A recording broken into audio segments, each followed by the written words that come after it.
Hello YouTube, this is the Dbtgamer show, Metroid Prime 1 Let's Play Part 6. Last episode, we killed a giant plant boss. In this episode, we head into the hottest part of the game, the Magma Caverns. I'm going to say, Samus is a chest plate? This time I'm using the fusion suit. So, for those who wanted to see the fusion suit, there you go.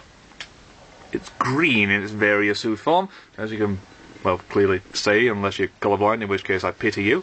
But, yeah, welcome to the Magma Caverns. You got three... Whee! What do you say? You got three little, power-ups in this place. I know where two of them are. Yeah, have a look at your map so I can tell where you are as well, please. I haven't really got a map yet. Okay, yes, I know where you are. I'm into the map station, so we haven't really got... Well, here's your first save station. Yeah, I don't think you do. You don't actually pass a map station in this little, this particular jaunt, but you will be returning here, quite a long time from now. But yes, you will return here at some point. Got a few topics, I know. Yeah. Yeah. Topic number one. This is possibly true, or it could just be a rumour, or it might be just a complete and total load of bullshit. Yeah. Sony is planning, when the PS4 is finally released, that they're actually going to sort of like code the system so that you can't put used games in it. Your thoughts? Well, it had to happen at some point. You know, game designers have been hating the fact that we rebuy games for, well, ever since the resale thing took off.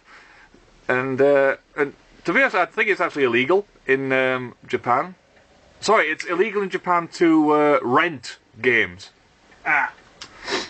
So yeah, in Japan, the current method of doing things works, because I don't think second-hand games really took off in Japan. It could do by now. I don't know, to tell you the truth. But yeah, that is a pretty dick move. Yeah.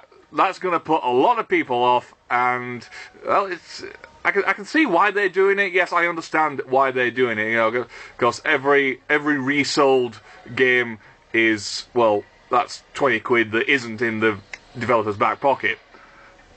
But really, when it comes down to it, it's their fault for not continuing release. How can I put this? Yeah.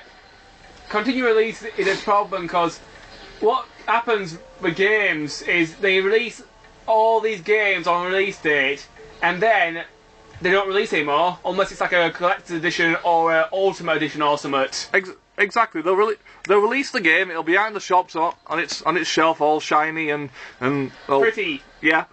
People will buy it, and within about 3 months, it's not there anymore. You will not be able to find it. That is why the resale value, the resale industry took off, because you release these games and then we can't find the frigging things. You only release a finite amount of games. Now, unless you're going to release... Pause. What's the actual name of the rooms that these power-ups are in? Triclops Pit, you're not there yet, don't worry. Good. Okay, restart. After this room. Continue topic. Alright, get off me. Continue what you're saying. Right, what was I saying? About pre-owned games and Sony being dicks. Yeah. Well, but that's the thing. The reason why we buy and resell games is because, well, games they're fun, but after a while you're gonna get sick of them. Actually, some games are just playing shit. Example, pick all the FIFA games, there you go. Well, no, I have to confess, I do not like football, but I will never say the FIFA games are shit. I will say they are pointless. But when it comes down to it, I don't know enough about football to judge a FIFA game. I am not a sporting guy. The closest thing I get to sport activity is the odd jog around the block and weightlifting. That's it. That's my sporting knowledge. You're not gonna make a game about weightlifting or running round, Hillcrest Avenue like here. It's not going to happen. But the first power was close, I think. let's have a look where you are. Map. Right. You swivel it round. Goes to that. Yes, there is a door somewhere in that little area. Yeah, I know where it is. It's through his pipe. Right. Are you sure? Yes. You're sort of... Leave me alone, you little prick. Yeah, when you get the power bombs, you can kill them. Yeah. Actually, you can kill them now if you roll towards them and place some bombs. They pick up the bombs and they kill themselves. Oh, there you go. A little trick I learned by just placing bombs next to them. It works somewhat. Yeah. Okay, topic back. Well, this before I get back to the topic, the FIFA games, I will not say they're shit. They are an accurate representation of the football game. So I know, but yeah. What really bugs about FIFA is they make the exact same game and just change the bloody names. They say they haven't updated the actual game, so they're not going to update the video games based on the game. Therein lies the problem. You're going to get very similar experience each time. But anyway, I could update football. Involve giant ants. Anyway, yeah. Yeah, like I said, regardless of how good you think a game is, if you keep playing it over and over again, you will get sick of it, to the point at which you will not want to play it anymore. So the most sensible thing to do is sell it. That's... Or put it on a shelf and save it for later like I do. Well, the thing is, if you've played a game all the way through, and you've played it to death, regardless of how many times you take it off the shelf, okay, fair enough, if it's one of those games that you will take off the shelf every now and again and replay. Like this one. Yeah. This is one game I have practically played to death. Then you're not going to sell it anyway. The thing is, what they need to do is clamp down on people making shit games. Now, I'm not talking about games that don't appeal to a certain demographic. I'm not saying stop making football games because I don't like football games. No, what I'm saying is stop releasing games that haven't been properly tested, that do not work, are full of bugs, and are completely just unplayable in their current state. Because that is when, yes, you're in the right place for your first missile power-up. That is when people will happily turn off the game, go back to the shop, and sell it. That's what they want to clamp down on. They don't want... Making a console purely designed so that you can't buy and resell games, that's not the right way to go about it. If you don't want people to re-buy, if you don't want people to sell and re-buy your games, go with a downloadable demographic. There's actually a major flaw with that as well. What? Well, just recently when I've been looking at downloadable game prices, they're actually extremely cheap. They're actually somewhat more expensive than... Are they bollocks more expensive than in the store? You will never find a downloadable game more expensive in the store. Okay, pass me my 3DS and I'll show you a good few. You talk about I'll talk about things like Steam. I'm talking about well, if you're talking downloadable stores, we have to include PlayStation Network, Xbox Live, 3DS Shop, and the eShop. You have to include every online store, Adam. Okay. You can't just include Steam, because I know Steam's good. I've heard about it. Okay, I'm willing to listen to you on this one. Name a game on one of these things that's cheaper in the store than it is downloadable. Cheaper? That's a difficult one. I can name more expensive ones. Can I go your way? That's kind of easy for me. If you list the more expensive ones that in the store, then you're just validating my point. Oh no. So expensive eShop games. Okay. Just give me an example as well. Okay. Let's see. Zombie U on the eShop is about 50 quid. In the store you can get for about £42. Maybe even less than that. So you're telling me that Zombie U a release game, not a very good one to be honest. As they Enjoyable, but not exactly groundbreaking. It is more expensive to down. It's better than RE6. I haven't played that.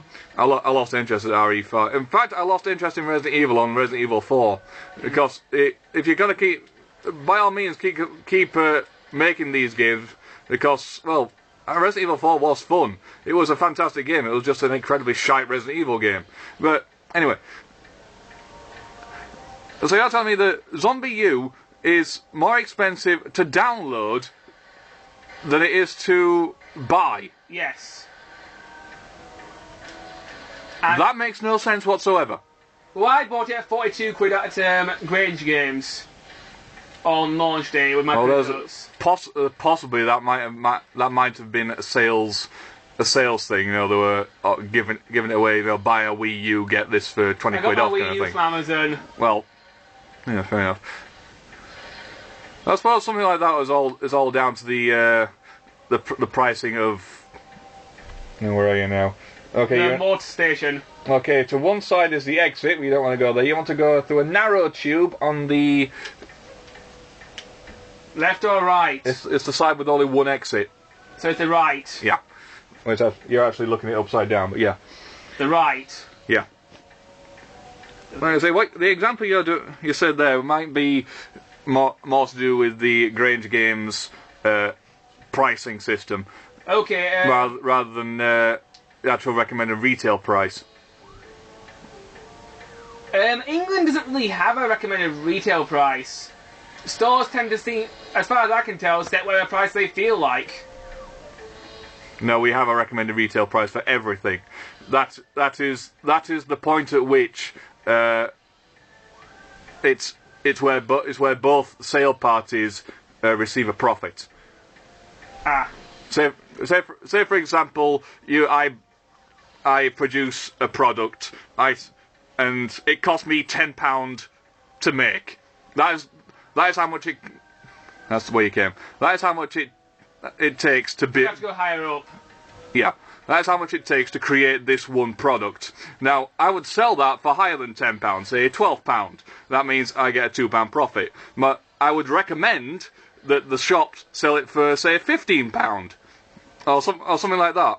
So at £14, so both of us get a £2 profit. Mm. Yeah, there's actually a lot of games on the eShop that are actually more expensive than the store. I remember when I were thinking about buying the new Super Mario Bros. 2, it was the very first launch 3DS game to be put to the eShop and the stores, both at the same time. Yeah. I thought, I'll buy it on there because it'll be cheap, because I won't be paying for a cartridge, I won't be paying for a box, I won't be paying for any papers inside. And it turned out to be £10 more expensive. I think that might be Nintendo pissing people off then. There is also. Okay, yeah, you're going the right way, mate. Okay, they gave us excuse me. They actually gave us 500 Nintendo stars for downloading the game off the eShop instead of 250. But. And what do you use Nintendo stars for? Well, you can convert them into money and download games on the Virtual Console. I've done that plenty of times. It's about 4,000 stars equals 7 quid. Alright. Right, through this should be an energy tank. No, what the hell? No, there's an energy tank in that little puzzle there. Oh, okay. I think that might be the exit. How much time are you so far? We're only on 14 minutes. Okay. Right, thinking this is one of those double jump bomb puzzles.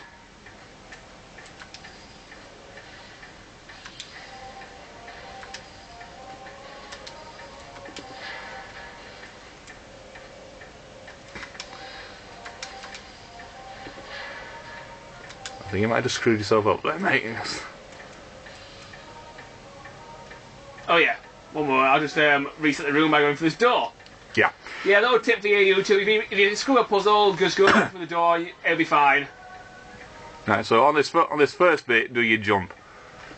Now on the original, this would have been a bit of a bitch because every bomb you placed destroyed the block underneath you. But in this, yeah, there you go.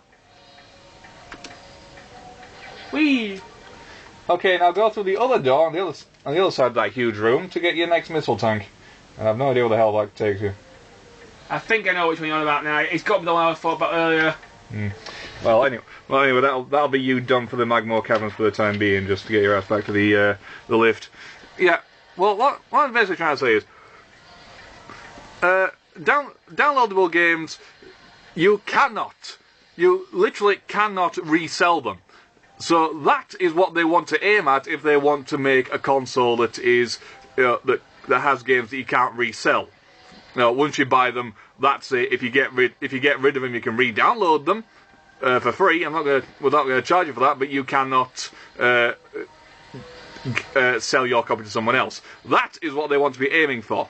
But creating a console tailored so it literally rejects second-hand games, that's a bit of a dick move.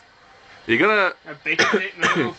Yeah, you're gonna frighten a lot of people off doing that. It's not like Sony wants to frighten people off right now. I mean, the PS3 hasn't exactly sold well. No, I don't know. It's powerful. It's still one of the main three. I'd say it's like the lowest of the main three, but that's only because Microsoft has a huge fucking budget behind it, and the Wii was pretty much a really, really tiny powerhouse, but it turned out to be really good. It had potential. It's just a shame the potential it had didn't really go anywhere. It had a nice gimmick to it, you know, with the motion control that you're using now. But I don't know. For me, I didn't like it. That's, like I said, that could just be more down to personal preference than anything else. Excuse me. Anyway, that's 17 minutes of us just whittling on for 17 minutes. So yeah, do you want to leave it there? Give me a moment. I want to get this sorted out first. All right, you want to find your final missile tank and then leave it. Yeah, we'll find all the power-ups in this part, and we'll call it apart. Then we'll get back to the actual story. Plot thing. Well, yeah. To be honest, what this level basically boils down to is just filler. But we're doing filler nightly and stuff. Like thriller, but filler. Yeah, it sounds like some kind of. Oh, hang on, it was back in that room. Oh, I think you're a different one then. The other room. I don't think you can go that way yet. Well, you probably can, but I'm thinking of a different one. It's alright. It's not recommended you go that way, so it's back in the other room. Right. In this room somewhere. I was thinking of a different one anyway, Adam. I know a new one on the way to Magmore Caverns, but I don't know if it's counted as Magmore Caverns, so. It's over there somewhere, yeah. Yeah, I know it is. You got to blow up these boxes, jump up here. Very, very careful, because there's nothing to stop you falling into lava from here. There is those little wires, they can stop you a little bit. They're actually solid. Wouldn't put my faith in them, mate. Well, it helps. There you go. And that's all the. Anyway, YouTube, on a note of collecting all the power-ups in this area for now, I will leave it here. See you guys next episode, where we shall continue the main game story. On to one of my official favourite part of this entire game, the Fendorana Drift. So yeah, we'll see you then, guys. Hopefully he hasn't swum in lava to his death by then. See you around.